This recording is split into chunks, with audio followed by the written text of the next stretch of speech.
Hello, my name is Matt. I own an online supplement shop called Lumberjack Sups, where we source the best brands from the UK and from the US and put them all in one convenient place for you to buy. I am also Donna's little brother, and she's wrote me into this video basically just to talk about supplements and the basics of supplements. So here we go. Fucking porno mustache on the go. Supplement fact number one, and the main fact that I want you to take home from this video, is supplements are a luxury, not a necessity. So you don't necessarily need supplements to be successful in whatever you're doing, whether that be losing weight, gaining muscle, getting stronger. You don't need them, but they can help. So it's good to understand that before we kind of delve into anything else. Just know that if you can afford them and everything else you're doing is correct and you're seeing progress from what you're currently doing, they will assist. They will not do the work for you. So as long as you remember that, we're good. Supplement fact number two is you need to be aware of what your goal is before you look at buying anything. So if your goal is fat loss, then you need to be doing things in order to facilitate that goal. So basically, if your goal is to lose weight, lose fat, whatever you want to call it, then you need to be understanding how your body will do that. So adding in a protein shake or a mass gainer or just necking pre-workout for the fun of it, probably not going to help you towards your goal. Now I know that Donna's spoken to you about body types, so endomorph, ectomorph, mesomorph. I'm going to go a little bit simpler than that, and we're just going to go based solely on goal, because when it comes to supplements, it's a lot easier to go based on what you're trying to achieve rather than how you already are, if that makes sense. So I'll use fat loss as the main goal because it's the most common one, and I get the feeling it's what most people are trying to achieve at the minute when they're locked in the houses. Maybe you sat on your ass gaining a bit more weight, you don't want to. When the gyms reopen and building muscle can once again become a reality for most people, then maybe I'll do you another video. But for now, we'll stick with fat loss. But if you are going for something else, then drop me a message and I'm happy to help. The link's down there, so you can just drop me a message. So when it comes to losing weight or losing fat, whichever way you want to call it, the main thing that you need to think about is energy balance. So by energy balance, I mean calories in versus calories out. So the calories in means what you're putting into your body through your mouth. Calories out is the exercise and calories burnt through exercise. So when you're trying to lose weight, you need to be in a calorie deficit. So basically you're expending more energy than you are intaking. So the way we can do that is we can lower intake or we can increase output, or both. I would prefer to do both. Now back to point number one, it's going to become a bit more relevant now. So the way I like to explain it is, can you achieve a calorie deficit through just food alone, by just reducing the amount of food that you're eating? Yes.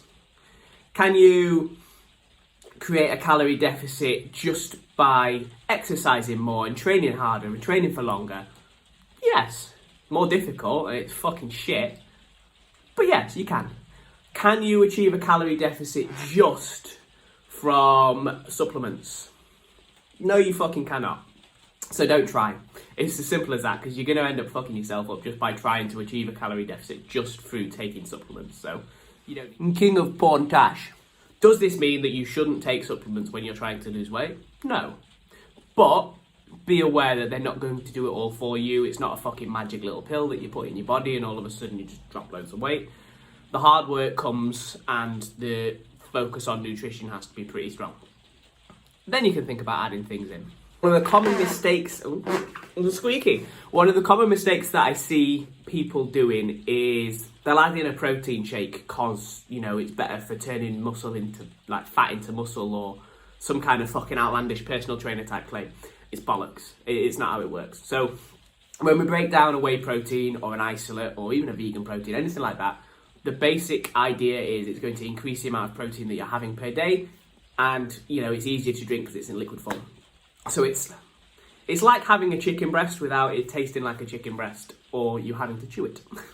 It's pretty much as simple as that. So overcomplicating it and thinking like, oh, well, if I drink this at this time, then it's going to... No, it's literally exactly the same as you blending up some tuna and drinking that, but it's a lot more palatable. Like at the minute, we've got a protein that tastes like Kinder Bueno. It's fucking worldy. It's beautiful. That's much nicer than maybe eating a chicken breast if you don't like chicken. But it's going to be exactly the same. So when you add in a protein shake, you've got to consider that you're also adding in the calories that come with that. So you're increasing your calorie intake, and if you're trying to decrease your calorie intake, you need to be considerate of that fact. Simple as that. I normally recommend a whey protein shake if you're on the go a lot or you're just struggling to eat. But I guarantee you, if you're trying to lose weight, you're not struggling to eat. That's not the problem. The problem is you're eating too much, whether you admit it to me or not. So if you're on the go, if you're still going to work, even though we're in the middle of lockdown, and you're a key worker or whatever, and you just don't have time to prep a meal, there are other options, like you can go to a meal prep company, or certain supermarkets have started doing like healthy meal prep and stuff, which is cool. Otherwise, you get yourself a protein shake, make it up. You can literally drink it on the go. It's convenient, and that's the one reason we have a protein shake, is because it's convenient, not because it's going to do anything magical. Now, I know it's kind of weird that a guy that owns a supplement shop is telling you that supplements aren't necessary, but I would rather be honest with you than make tons of money off people and be an absolute bastard, to be honest. I obviously see the merit in supplements because I've dedicated an entire business around supplements. I see their worth, I see their value, and I know they can be effective, but a problem with the supplement industry is it's a sales-based industry, so mainly what most brands are trying to do is trying to make outlandish claims on how this product you'll turn your fat into muscle, you'll lose weight and build muscle, you'll get stronger, faster, fitter, you'll be better than ever. And chances are that's not going to be the case, and if it is the case, it's going to be alongside good diet, good training, consistency, and hard work. But they avoid those 4 things and they just say it's because of their product, when in reality it's not. Okay, so the products can help. That's why I buy them in, that's why I sell them on, because I believe in them. But they will not do it for you, they're not magic. So please, please, please stop asking me if it's going to help. And if I take this fat burner, will I lose weight? Possibly. Depends what you're eating, depends how hard you're working. You might lose weight a little bit faster if you're doing those 2 things and then take it. But if you just take it and then eat like a fat fuck, no, probably not. If you just take it and then you sit on your arse all day, if you've ever taken a good fat burner, you're not going to want to sit on your arse all day. That's kind of the point of it. But my point still stands. If you take it and then do nothing, it's going to do nothing. It works if you work, if that makes sense. So when it comes to fat burners, which I know a lot of people may be considering at the moment because they're getting a little bit chubbier, or maybe they're struggling to lose weight because they've not got access to a gym and they can't, you can only go outside for however long and it's cold and it's wet and it's raining. Maybe that's the case. A fat burner will not work unless you do too. A lot of good fat burners, they kind of make you want to work. There's something within them, be it a stimulant or a thermogenic, that makes you want to get off your ass and go do something. But on the most part, the shit ones that I do not sell, like the ones you can get from B&M or whatever, the extra thermo fucking USN garbage, it's going to do near enough fuck all. A lot of them are just green tea extract with a little bit of caffeine. You may as well have a coffee or a green tea or a Monster. Probably do about the same for you. The ones that I only stock a couple because there are only a couple that are decent. So I've got Fever 40 by HR Labs, and I've got Thermal from Glaxon, and the Drip from Naughty Boy. Now, Fever 40 is a capsule. I take Fever 40. I don't take the right dosage. To be honest, I underdose it because it fucks me up. You're supposed to take 2 in the morning, then 1 in the afternoon. I literally take 1 in the morning, and that's me done. You don't need to stick to the prescribed doses. Obviously, it probably will work a lot better, but for how my days are set up, I can't be all day, and I sweat a ton when I'm on it, and I don't want to change my clothes 3 times a day. So I take the 1 to assist me in the morning when I'm going to do my cardio, and then I just make sure that I maintain my calorie intake, and I work a little bit harder throughout the day, maybe take the dog for an extra walk. Because we sell, so we've got a wide variety of pre-workouts. I know Donna likes a pre-workout. She is what we call a pre-workout fiend / crackhead. And pre-workouts come in loads of different kind of varieties. So you can get a stimulant-based one, which is more to give you a kick up the arse and kind of get you moving. You can get a nootropic-based one, which is a lot more about sort of the way you think about things and how you connect your mind to your muscle. They can motivate you in a different way. So instead of giving you a kick up the arse, they kind of just give you tunnel vision. So I prefer those to stimulant ones, just because you can focus on what you're doing a lot more. You can put more effort into it. And we also do pump ones. Pump ones, basically, they help you pump the blood around your body a bit faster, and in a bit more volume. So it's a bit better for weight training, I would say. I know obviously not a lot of people can weight train at the moment because we're very limited. But the idea is when you're training, you're pumping blood into the muscle, the blood drains out, you pump more blood into the muscle, the blood drains out. That's the simplest way to explain it. And that's going to help it do that a little bit faster and slow the fatigue down a little bit. So they're the three. You can get a good pre-workout as a combination of all three, again by HR Labs, and I call that DFib, or they call that DFib. That's probably my favourite at the moment. But again, pre-workouts are helpful, but not necessary. It wouldn't be at the top of my shopping list if I was going to do a supplement shopping list. I'm going to do a supplement shopping list. My supplement shopping list. Number one, think about health first. So your basic health products, so your multivitamins, your fish oils, a greens powder. I'll get into the greens powder in a sec.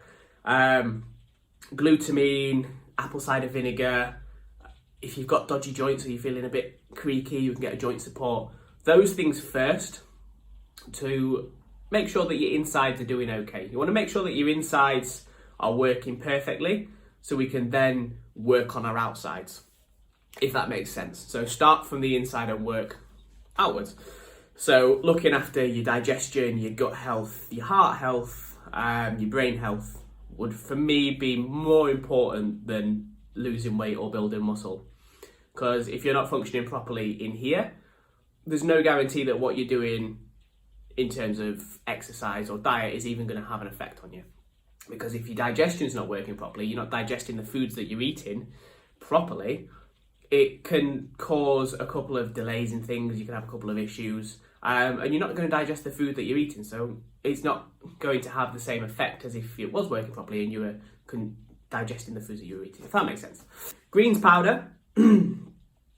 So I use a greens powder in the morning. It's because I'm a fucking salad dodger. I don't like eating vegetables. If you like eating vegetables, you're not going to need a greens powder. But if you're like me, and chances are you probably are, because most people in this country are, we don't like salad, we don't like greens, then a greens powder is a pretty good investment. So I normally have half a scoop in the morning, half a scoop in the evening, so it lasts me a decent amount of time. They don't taste the best, but they don't taste too bad either. We do a nice one called Super Greens from Glaxon again, which is a US brand. The guy behind it's a fucking genius. So you get all of the micronutrients that you would normally get from eating green vegetables and eating your different coloured vegetables and berries and all sorts of stuff. And they've powdered it all down and you just drink it. And basically that's going to help improve your general health. It can improve your gut digestion. It can also improve your brain health. There's a couple of things in there that are good for your brain as well, which is really, really good. And again, if you're like me and you're a salad dodger, probably one of the top investments you can make. Next on the shopping list, we've got things such as performance. I want to say performance enhancers, but that makes it sound like I'm talking about gear and steroids, but I'm not.